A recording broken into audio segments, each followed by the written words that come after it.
All right, hey, Nick Kirby here. Welcome to Chatterbox Reds. Hope you're having a great week. I am joined once again by special guest James Fox. James has been kind enough to take some time across the pond to join us to talk some more Reds off season. Before we get to James, as always, want to remind you the Chatterbox Reds is proudly sponsored by Deep South Commodities. DSC is a leader in renewable commodities for biofuel production, specializing in used cooking oil collection, aggregation, and sales. Visit www.deepsouthcommodities.com for more information. Thanks, as always, to our friends at DSC. All right, well, James, believe you're back in London wearing a very fresh Reds hoodie. How we doing, my friend? Doing well, yeah. It's good to be back in London with family, so thanks for having me on again. Yeah, got a lot of good reception from your first visit here. A lot of people really enjoyed the graphics that you sent us over and your breakdown of the Reds team performance and some of the cool ways you did it. And so I know people are going to be excited to dive into maybe a little bit less of a fun topic, but a pretty important and a question I know I get asked a lot, and that's the Reds payroll. And I know you've prepared a lot of stuff for this, but this is kind of glad we were trying to get this coordinated, and it's kind of glad I had to push it back a couple of days. It's kind of good because we got a big piece of the offseason news over the weekend that the Reds have officially cut ties with Diamond Sports Group. That was now FanDuel Sports Network, was Bally. So the Reds are now searching for a new TV home. Where will they turn? Speculation abound. Will they be one of the MLB teams that has Major League Baseball produce the games themselves and then distributes them? Could a local TV company, I know Fox 19 has kind of stepped in.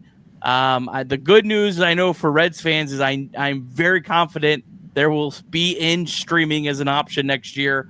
I know any team that is breaking the old traditional cableways, they're finding a way, no matter what avenue they go, to have in-market streaming, which was the biggest complaint we've heard. But James, just kind of your initial takeaways of this news that was, to me, it was just surprising. Not that it happened, but I thought it would be dragged out a little bit more, and there'd be maybe a little bit more of a fight. Yeah, so up front, I think this is a really good thing for the Reds. I think you have a couple examples to look at. So we start with, this is not bad news. It is not bad news. So the Reds don't walk away from this negotiation without alternative options. So in business negotiation, there's two things you need to be cognizant of. So the first is called BATNA. So that's your best alternative to a negotiated agreement, and ZOPA, which is your zone of possible agreements. So the zones of possible agreement did not line up between Bally's FanDuel and what the Reds had as options. So then I look at two markets that are kind of similar in size and fan interest, and that's the St. Louis Cardinals and the Padres. So they went about it in two different ways. The Cardinals took about a 25% haircut, and they're going to continue on with the legal battles with Diamond Sports Group, where the Padres had a clean break in 22. And if you look at the financials, in 22, they were compensated by the league to make up for it. So they had the same deal, if Gordon Wittenmeyer's reporting is correct, that the Reds have a $60 million deal. So did the Padres. And they actually have a smaller secondary market than the Reds. And last year, that was the only variable amongst their team revenues, because they had strong attendance at the same figures. They still have Delaware North operating as their concessionaire. All the national TV contracts were the same, and they just came out in their local sports business journal very publicly saying that revenues were strong, that they overperformed, and that, I think, is a testament to the way that Padres address their local TV market. So what they did is they went from the conventional carriage deals that Diamond Sports was lining up to they went direct to consumer. They have a negotiated agreement with Fubo, and they went through each of the cable providers. Now they're not going to get the same dollar amount per contract that they did with Diamond Sports Group, but I think it's important to note that if the Padres are saying, look, we did this and we did this successfully, that's a big deal.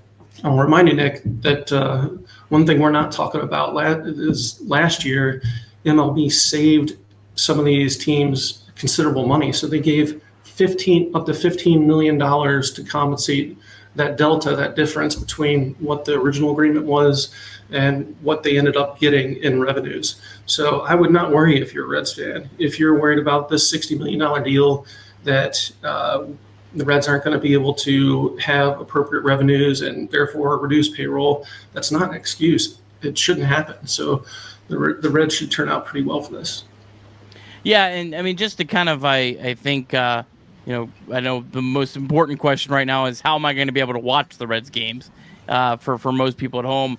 It seems like most likely options will include the exact same ability to watch on every cable provider that you had before, and then almost assuredly the option to purchase something for probably around $20 a month, where you could just watch the Reds games as a standalone thing. And even the Cardinals, who are staying with FanDuel Sports Network, are now allowing a standalone option for consumers to be able to watch through cable. So that I'm sure was a big piece of why they allowed to stay with FanDuel, Diamond, whatever, was because they're still going to be able to have that direct to consumer, which is what everyone's asking and begging for.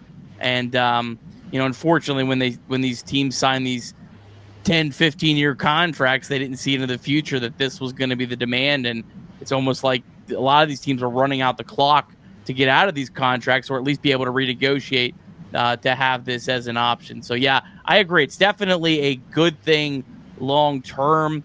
The interesting thing is just how it's going to impact the Reds this off season, and a very important off season for the Reds.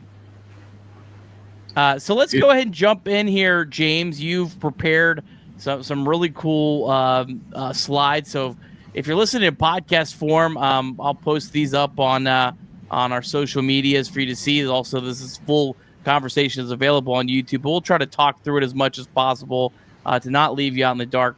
So the first one is you basically laid out what is the estimated payroll, and you're trying to figure out what will the Reds spend in 2025. So James, kind of break this down for us.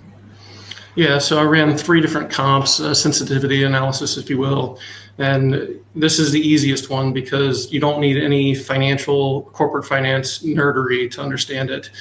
So this is all derived from SpotTrack data, and SpotTrack carries data all the way back to 2012. But I will tell you that in the Castellini-led ownership group era, this is consistent from the start of their ownership in 2006 to 2011. That's not included in this. The only reason I didn't include those years in this is that SpotTrack and some of the other websites that you might use to research payroll data, they're different between 25, 26-man rosters of that era versus 40-man and all the other intricacies of how you calculate payroll, because it can be very different depending on which source you use.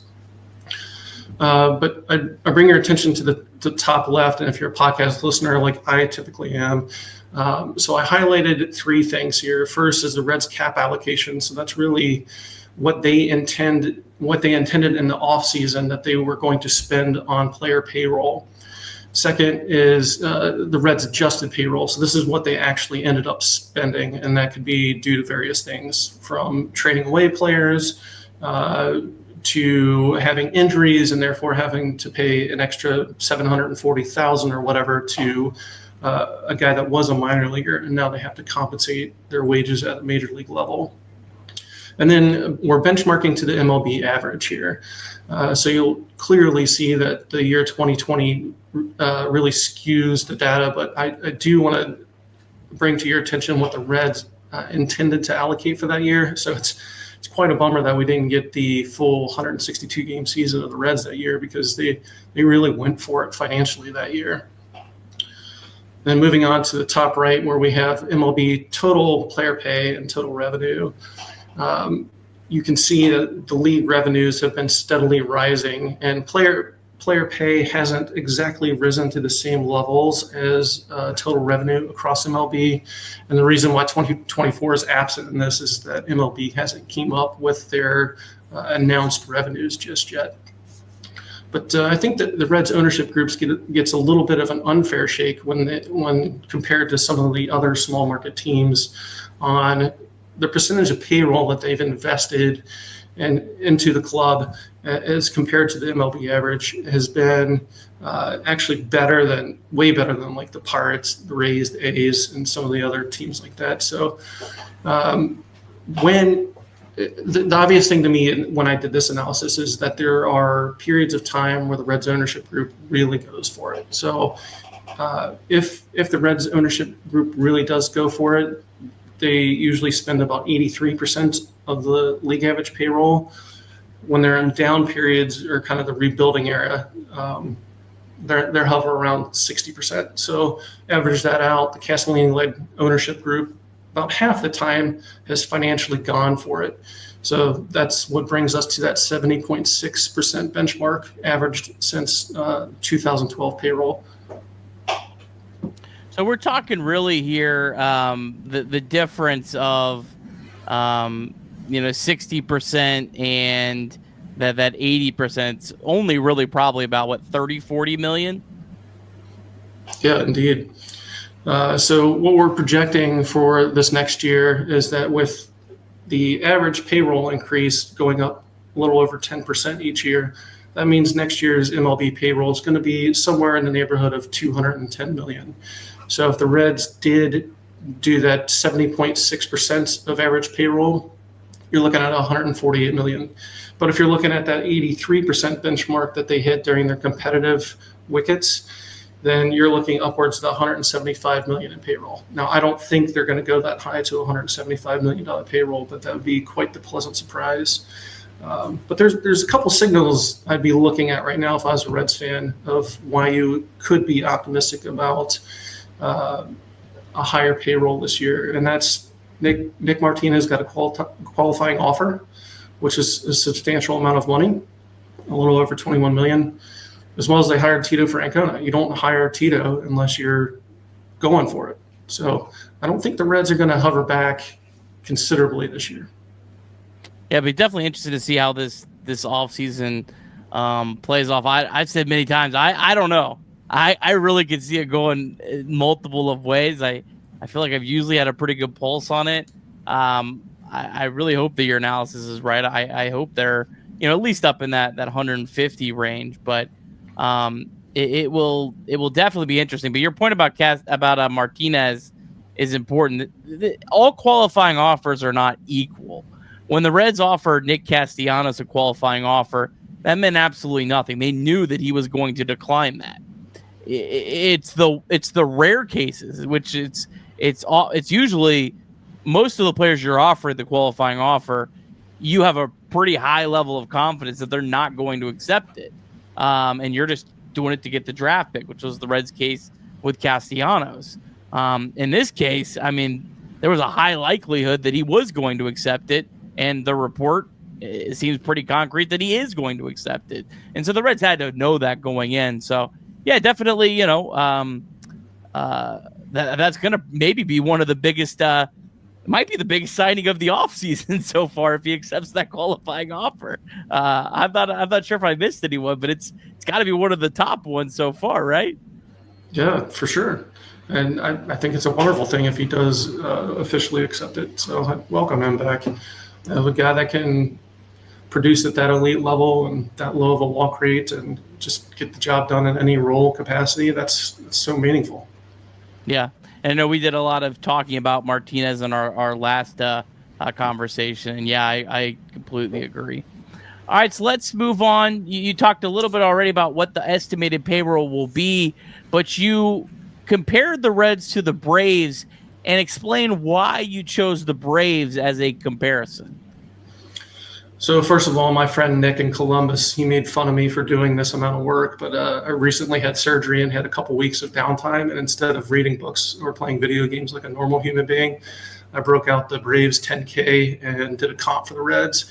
So this is the Doug Healy episode, if you will. So if you don't know who Doug Healy is, he's the CFO for the Reds, and he recently got a promotion to be COO as well. So He's the guy that's going to be setting the payroll for the Reds in conjunction with the Reds ownership group. So really hoping Doug Healy decides that he wants to go on the higher end and invest in this club this year with the Reds ownership group. But for those that don't know about what a 10K is, it's a mandatory filing with the Securities Exchange Commission, SEC, where it has audited financial statements, corporate structure, and plenty of other bits of information that's mandatory by the U.S. government. And why this is important: the Atlanta Braves are the only publicly traded MLB company. So the very first thing I want to draw your attention to is the Forbes valuation, because MLB said, hey, in the year 2023, we had 11.34 billion in revenues. So that's what Forbes benchmarked their revenues off of. So you'll see here that the Reds had 315 million, according to Forbes, in 2023. Well, the same exact methodology Forbes used, they had the Braves at 473 million in revenues. But what the Atlanta Braves told the U.S. government in SEC filing is that they actually had 581 million in revenues just for baseball events. So what does that mean? MLB is understating what revenues they're getting from the teams. So the Braves had 108 million in revenues that weren't recognized by the league. So what the teams are incentivized to do, because they are private companies, except for the Atlanta Braves, is to kind of push down the amount of revenues they're recognizing, but yet they're going to tell you all the expenses they're encumbering because, for a myriad of reasons, they want the fans to know that they're investing in the team. And if they know that the revenues are higher, then they're going to have pressure to spend more of the proportion of revenues on player payroll. So that's why this 10K comp is so useful. So across baseball, you're seeing a higher percentage of money going into ownership profits. So in this estimation, I'm saying per Reds share, the Reds at the low end of the estimates are getting about $2 million per share for each of the shareholders, up to about $5 million, which is what I think is going on for each of the shareholders. So back to the analysis, you can kind of break down each of the revenues by each of the offerings. So the Braves had a total of 160 million in broadcasting. And these are all public figures you can figure out both from the Braves 10K and from national reporting. So with national TV and streaming, that amounted to a little over 60 million. So that gives you a figure that the Braves are at about 98 million for their local TV and radio. So with the Braves market size and the Reds market size comparison, 60 million is actually a little low. So I'm really hoping the Reds can figure this regional sports network thing out and kind of get to that level of revenue. And on to retailing and licensing. So the Reds, interestingly, have more sponsorships than any other team in baseball. Now, we don't know the average dollar amount, but the Reds are pretty successful in getting sponsorships. And we don't know the exact comparison for the Braves, but for this analysis, we just did a market discount. So the Reds are assigned in the CBA as a 51 market score, and the Braves are assigned a 97 score. So we discounted that, even though I think the Reds sponsorship probably isn't that low. So these estimates, I think, are very conservative, and the Reds are probably getting more revenue than what I'm stating here. Do you have any observations, or is this too much financial nerdery for you? No. The thing that I really like that you did here at the bottom, and correct me if I'm misstating anything here, is you gave an idea of, with the public information we know from the Braves, what the Reds comparison should be, which is that 161 million. So James, correct me if I'm wrong here, but basically you're concluding that if the Reds treated their operation the same as the Braves, which are the only public trading company, the Reds payroll should be about 161 million. Yes. So what I think is going on is the Reds shareholders, so shareholder compensation is taking the priority over what the Braves do. So if the Reds reflected the same payroll to revenue ratio that the Braves did, the Reds should have a 2025 salary of around 161 million. And I think the very important thing to note here is the strategic advantage the Reds have over the Braves. Imagine paying a $372 million mortgage, Nick, because that's what's going on in Atlanta right now. The Braves contributed $372 million that they're still financing for Cobb County, and an additional $90 million down for their spring training home down in Florida. So you know how much the Reds paid for Goodyear Park? I'm guessing probably nothing. Nothing. So $108 million ballpark. The Reds contributed zero. They have $100,000 each year they pay in maintenance per local reporting. But the Reds also get a share of spring training ticket revenues. So really, the Reds make money on Goodyear instead of losing money, like most teams like the Braves probably do. They still have to finance that $90 million. They're not selling a lot of tickets for spring training. They have their player development complex there. So it's a lot of money for the Braves, whereas the Reds are actually making money. And then same on Great American. The Lindner era of the ownership group paid $30 million and then had to pay $2.5 million in rents for the first 9 years. And then the remainder of time at Great American is $1 rent. So right now the Reds ownership group is paying $1 in rent, where the Braves are spending they're financing $372 million to pay for their stadium and the battery complex. So that's a considerable strategic advantage the Reds have in expenses that other teams have to deal with. So really hoping that the Reds ownership group sees that and says, hey, we owe the public because the public has financed our stadium and we owe a competitive team out there. So closer to the 161 million would be ideal for the Reds. And I think this is an important distinction because as soon as the Dodgers win the World Series, I see on social media, if you just spend $300 million, you could win a World Series too. And I think it's completely fair for Reds fans to demand more from the ownership group as it currently stands. But I think more of your conclusion, the $160 million, that is a fair ask, not the $300 million. There seems to be like this, in my opinion, this divide of wanting your team to spend, of not understanding that there are massive discrepancies between the biggest market teams and the smaller market teams. But like the two things can be true. The Reds can and should spend more, but they still have a massive disadvantage as well. Do you agree with that? Absolutely. And $300 million is not going to happen. And at the end of the day, baseball is a business and their shareholders do want compensation. They do want value out of their investment.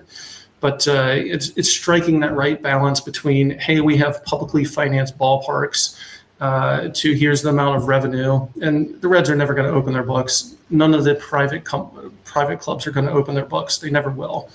But the Reds certainly have some strategic advantages they could use to increase payroll. Another thing I want to talk about before we move on is revenue sharing. So under the CBA they're under now on MLB it's 48% of basically what amounts to what's in the Braves 10K as baseball event. So that's gate revenue, concessions, that sort of thing. What it does is it does not include local TV rights. And why this is a big deal is the Dodgers have a $334 million per year deal. How do you compete with that? So baseball as a whole would be much better suited to do an NFL model if you're a small market team like the Reds, because that centralized model would split those TV revenues across and you'd have a more level playing field. But when you're looking at small market team struggling to compensate for a $60 million TV deal versus you're in Los Angeles and you're getting $334 million for a TV deal. That's just really hard to compete with. Yeah, it definitely is, and I would love for Major League Baseball to be more like the NFL, and like you broke down, but I just don't think it's ever going to happen. I think MLB is able to kind of hide behind the crapshoot that is the playoffs, and that if you're in the playoffs, every team can win, and that's completely true. And that is what does give me as a Reds fan the most hope, is that, look, if they just get in the playoffs 3 or 4 years in a row, they're going to have a legit chance. But what I think they don't bring up is the fact that, and I think the reason they would never do this is it's not because they're worried about the Dodgers not winning a World Series every 10 years and, or the Yankees going since 2009. It's they don't want the Dodgers and the Yankees and the Cubs and the other big markets. They don't want them to rebuild. They don't want them to have a 4 or 5 year period where they're not competitive. Because even if the Yankees don't miss the playoffs, they're 82-80, right? That they're still a competitive team. And I think that in the whole scheme of Major League Baseball, I think they probably would say we'll never do that, because if those teams are out of it for 5 years, it hurts our brand so much. That's my takeaway. Yeah, but then you see in the NFL teams like Kansas City in a small market, and the Chiefs, as much as people in Cincinnati do not like them, I mean, they're still a successful story. So I think if you run a team of Ellie De La Cruzes out there, and it's a riveting product to watch, I think people are going to watch baseball at a national level. So I know this last World Series had better ratings, but if you put an exciting product out there, I think it will still provide a good rating. Yeah, I agree in a degree, but as someone who also clips up stuff for Chatterbox Sports, it's just the NFL. As much as I hate it, I absolutely despise that I have to say this, but it's king. I mean, people just talk about anything. People will watch any NFL game, and Major League Baseball, unfortunately, is a very regionalized game, and that's what makes it great for the Reds in some respects, because there's these real core of fans that are really invested into it. But the casual Reds fan, not even the casual, a lot of Reds fans that watch the game every day, I don't really think they care as much about baseball on a whole as the Bengals fan cares about the NFL as a whole. And we could go on a whole nother tangent on this, and I know you got some more great research, but that's my 100-foot view of that. Yeah, and then the last thing I'll talk about on this particular comp is that expenses are really difficult to assess. So as where I was conservative with the revenue estimations, I did the opposite with expenses. I was a little more aggressive, knowing that the Reds don't pay that equivalent mortgage on Great American Ballpark. I did reflect on their baseball operating costs and selling and general and administrative costs. I did assess it a little bit higher. So the three outcomes that we're looking at for this is, and this is important for the next comp, is that the operating income between what Forbes is assessing on just the MLB recognized revenue is at $53 million, but the total revenues that all the things that the Reds get, that the Braves file for in the 10K, I'm saying it ranges between 83 and 136 million, depending on how conservative you want to be on the comparison. We also want to remind you that you can call or text 988 anytime, day or night. The 988 Suicide and Crisis Lifeline is a place to get support for anything related to mental health. Whether it's an immediate crisis, simply wanting to find out how to connect with care, or anything in between, it's a 100% confidential, secure, and anonymous way to reach out for help when you don't know where else to turn. To connect, call or text 988 or visit mantherapy.org to get help. It's okay not to be okay. All right, well, let's go ahead and move on to the final part of this conversation. Really love this insight here from James. What will be the estimated payroll? And James, correct me, this is what you think is going to be, not necessarily what you want. Yeah, so this whole thing, it's the same question for all three of the comps. What's going to be the estimated payroll? And the first one was based on Reds historical spending versus the MLB average. The second one was based on if the Reds spent at the same ratios as the Braves. And this one is if private equity were to control the Reds, what would their payroll be? So this is the moneymaker one. So this is if you're an investor and I was going to invest in the Reds and I wanted to make 20% IRR, what would the payroll need to be? So upfront, I am not advocating that private equity invest in the Reds, because as a Reds fan, that is not what we would want. But I do want to go over the rules. So MLB is now allowing private equity to invest in MLB. So each company can own up to 15%, and in total, each MLB team can sell up to 30% of the shares to private equity. Now, an important thing here is that private equity ownership does not need to be disclosed. But what we do know, what has been disclosed, is that a lot of the big market teams have private equity ownership. And that includes the Red Sox, the Dodgers, the Cubs, the Giants, the Astros, and the Padres. There might be other teams out there that have private equity interests, but we don't know about them publicly yet.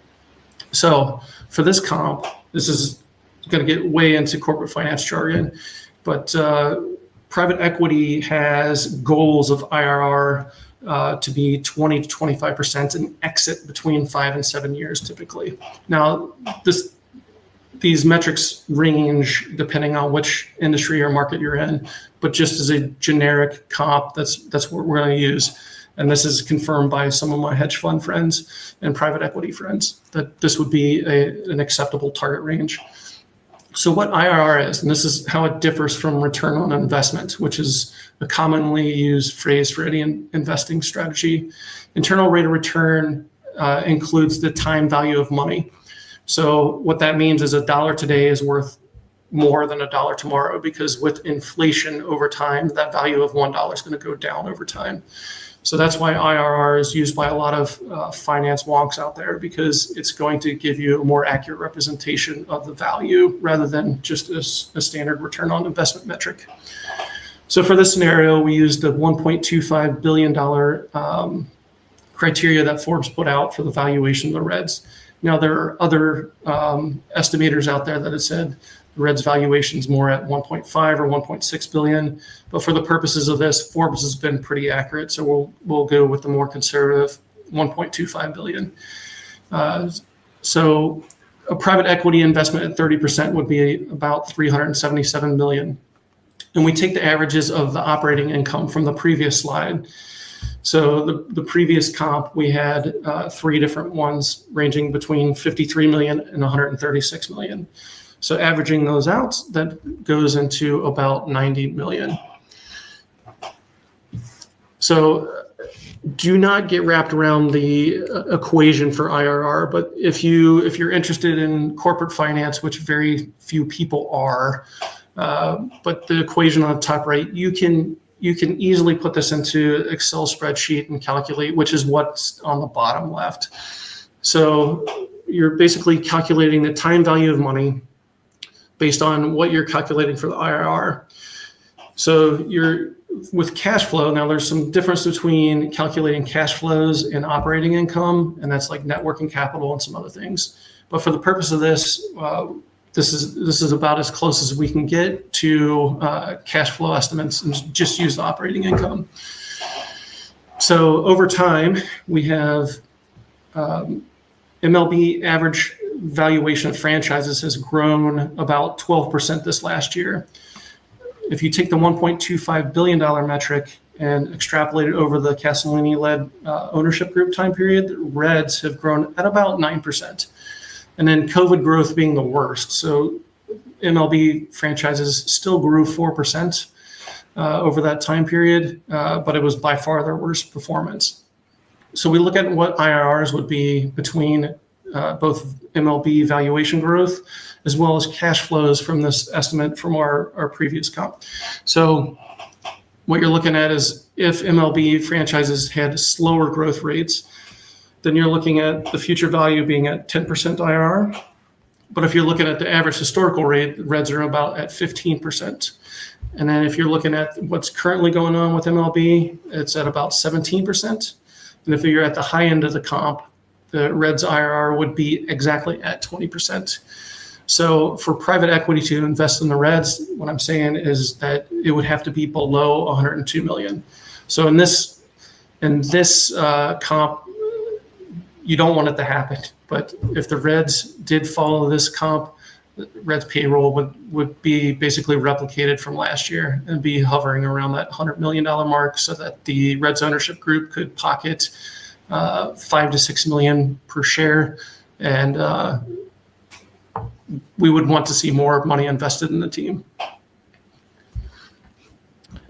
Yeah, well, fascinating stuff. I certainly did not understand the private equity piece of it. Didn't the Phillies just have an added ownership that I saw on someone wanted to rename Nameless in the ownership group that they added on? So it's important to distinguish that, like the Castellinis, they're the face of the ownership group, but they're really only a small piece of it, right? Yeah, and that's the reason why the Reds won't go into private equity, in my opinion, because the Castellinis only own about 15% of the Reds, and it's divided over 27 shares. So you're looking at private equity being the main stakeholder at that point. So that's why I don't think it works for the Reds. But as a comp to say, how do we get to 20% IRR, then the Reds would spend below 100 million. Well, fascinating stuff here, James. I think you give some people some good insight into kind of what we're looking at this off season, and I think it'd be great. It'd be great if the Reds end up at 160. I hope that people will. I don't want to go overboard and say throw a parade for the ownership group, but I hope that people would understand that 160 for the Reds, I think would mean a lot. It would really mean that they are as committed as just about most teams across baseball in their team next year.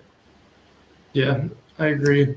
But putting this all together, we did a sensitivity analysis that basically said the Reds could spend anywhere between 102 million and 161 million, and the high end would be in the 175 million dollar range. But I think what's going to happen is the Reds are going to spend about 120 to 130 million. I think that private companies do not like risk, and right now with the regional sports network, that's a risk. And MLB has came out and said, we will give you that $15 million like we offered MLB teams in 2024. But I think that's likely to happen, that MLB is going to step in and help these teams, or at least behind the scenes, they're gearing up for it. So I don't think the Reds would have walked away from this deal without knowing the alternative. And that alternative could be something like the Padres, or maybe they're working on something to centralize rights between a pool of teams. There's a lot of different options out there. But I'm hoping the Reds exceed that. But yeah, looking forward to what Nick Krall can do with whatever budget he's given. Yeah. Definitely have a lot of really good pieces. Be interesting to see, how many free agents versus trades. There's a lot of options for the Reds this offseason. A lot of tough decisions, though, too, because there's so many players that if you told me this guy's going to be really good next year, I'd be like, yeah, I can see that. If you tell me this guy's going to fall off the face of the earth, I'd be like, yeah, I can see that, too. And, trying to figure out which one of those guys you want to, stick to your guns on, guys like Noelve, Marte, Christian Encarnacion, Strand, down the list. That's maybe the toughest part of this offseason. Yeah, there's a lot of contributors, whether injured or underperformance, that I think can bounce back for next year for sure. But like we talked about last time, I'm really thinking the trade market's where it's at this year. I think obviously we would want Soto on the Reds, but I just don't think that's viable. But I think the Reds will dabble in some free agents because they also don't want to give up that prospect capital that they've worked really hard to grow. Yeah, absolutely. Well, James, as always, really appreciate your time. You are welcome on Chatterbox Reds, my friend, anytime.